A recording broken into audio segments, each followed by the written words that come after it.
Bonjour à toutes et à tous. Donc, je vais vous présenter le travail de mémoire d'un interne qui est passé ici sur le CRS à Bailleul, qui est Quentin Fortumeau, qui s'était intéressé au TDAH. Alors, Clément vous en a parlé un petit peu tout à l'heure. Moi, je ne suis pas du tout spécialiste du TDAH, mais voilà, je suis très contente d'être là quand même. Par contre, je coordonne le centre d'évaluation et de recherche en santé mentale qui a été mis en place ici sur le PSM des Flandres et qui a donc pour objectif de proposer des consultations de recours pour une certaine population qui correspond à 4 secteurs de psychiatrie adulte. Et donc des consultations sont organisées. C'est basé sur la mise à disponibilité des soignants de ces secteurs qui offrent du temps pour les secteurs voisins. L'idée étant que si chacun offre un peu de temps pour les secteurs, mais en contrepartie peut adresser ses propres patients aux professionnels aussi d'à côté, on retombe à peu près, l'équation voilà, reste correcte, il n'y a pas de temps pris ou perdu. Et donc, vous avez en bas les consultations qui existent aujourd'hui sur le CRS. Donc, c'est pour la population qui habite Armentières, Bailleul, Hasbrook, Merville. Et donc, parmi ces différentes consultations, il y a la consultation TDAH qui a été montée par Clément Caron, qui continue à la coordonner. Et donc, dans cette consultation, sont adressés des patients de ce territoire de 4 secteurs pour lesquels se pose la question du diagnostic de TDAH. Et il se trouve que parmi ces différentes consultations, c'est celle qui a, je ne sais pas si on doit dire le plus de succès, mais en tout cas qui est la plus sollicitée, avec les délais les plus importants. Et donc, ça m'a un peu interrogée, parce que il me semble que les autres pathologies sont quand même relativement fréquentes, et réellement, la demande pour le TDAH est de loin, de très très loin, la plus importante. Et donc Clément, qui organise ces consultations, forme à chaque semestre un interne au TDAH, donc il le suit pendant les premiers mois et puis ensuite qui réalise ses consultations lui-même.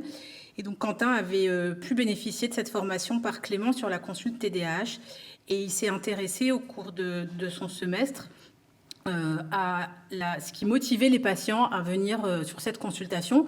Donc cette présentation n'a pas pour but de parler du TDAH, mais de pourquoi les patients vont à un moment donné demander cette consultation et ça concerne vraiment beaucoup de personnes.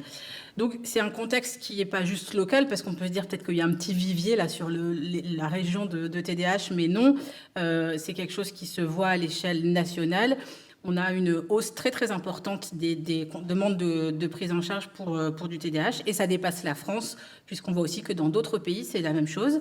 Alors moi, ça me fait poser beaucoup de questions. Est-ce qu'avant, ces patients ne les diagnostiquaient pas et que maintenant, l'information est plus accessible, notamment on a parlé juste avant des réseaux, et donc les patients se saisissent plus de ça?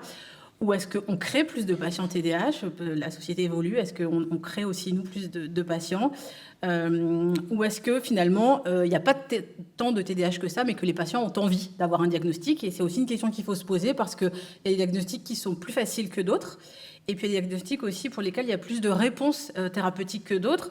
Et donc, face à des symptômes qui ne sont pas forcément très spécifiques, on peut être tenté d'avoir plus envie d'avoir un TDAH qui est quelque chose, je pense, de moins stigmatisant avec un traitement médicamenteux qu'un diagnostic, par exemple, de trouble de personnalité qui est beaucoup plus mal perçu par l'extérieur et pour lesquels les prises en charge sont vraiment pas très satisfaisantes actuellement. Donc voilà un petit peu les questions qu'on s'est posées. Et donc l'idée, c'était d'identifier pourquoi ces patients demandent des consultations pour un diagnostic de TDAH.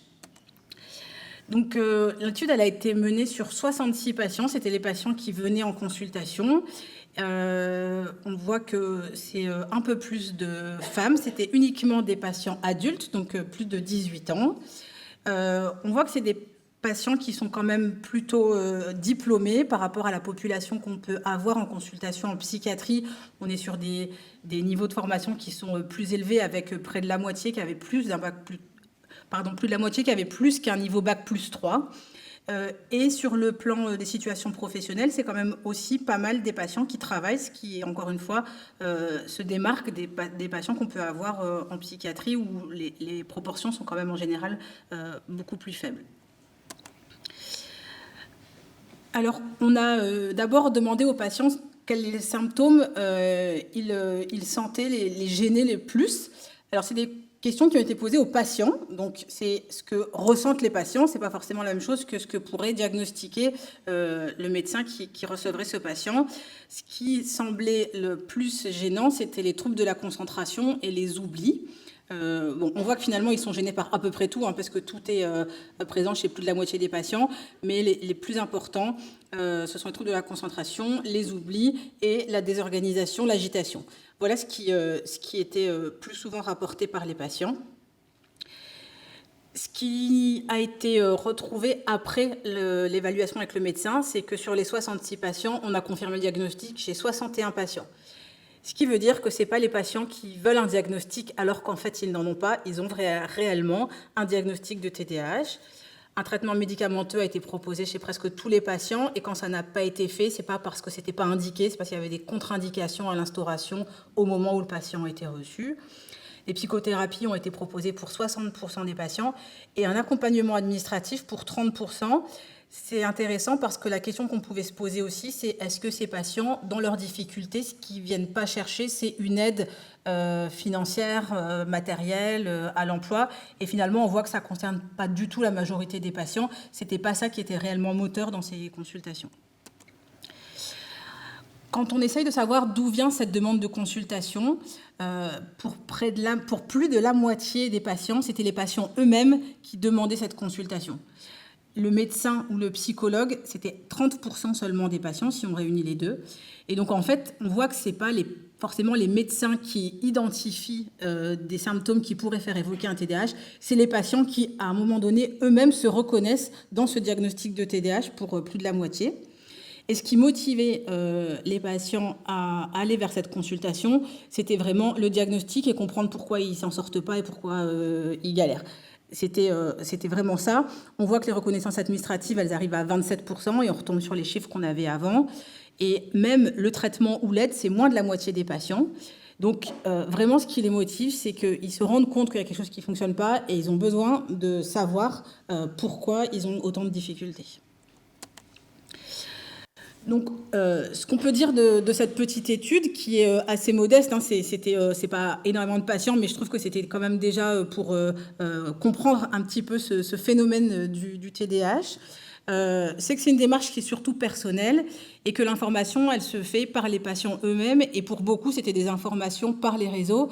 Ils entendent parler du TDAH par les réseaux, ils se reconnaissent et ils font eux-mêmes la démarche pour essayer de voir s'ils ont bien ce diagnostic. Leur objectif, c'est de rechercher des explications à leurs difficultés. Et ce que l'on pouvait voir, c'est que le diagnostic était quasiment tout le temps confirmé. Il faut quand même ajouter qu'il y a un petit biais de sélection, c'est-à-dire qu'on ne reçoit pas tous les patients qui appellent, parce que alors déjà là, c'est difficile pour Clément, mais je pense que là, il prendrait l'eau. Donc il y a quand même on demande un courrier du médecin et on vérifie le dossier avant de recevoir les patients. Il y a donc des patients qui demandent un rendez-vous et qui ne seront pas reçus parce qu'on voit à la lecture du courrier ou du dossier que vraiment on n'est pas dans le cadre de cette demande-là. Donc c'est peut-être aussi pour ça que autant de patients voyaient leur diagnostic confirmé. Ce qu'on voyait aussi, c'est qu'il y avait plus de femmes qui étaient diagnostiquées TDAH à l'âge adulte.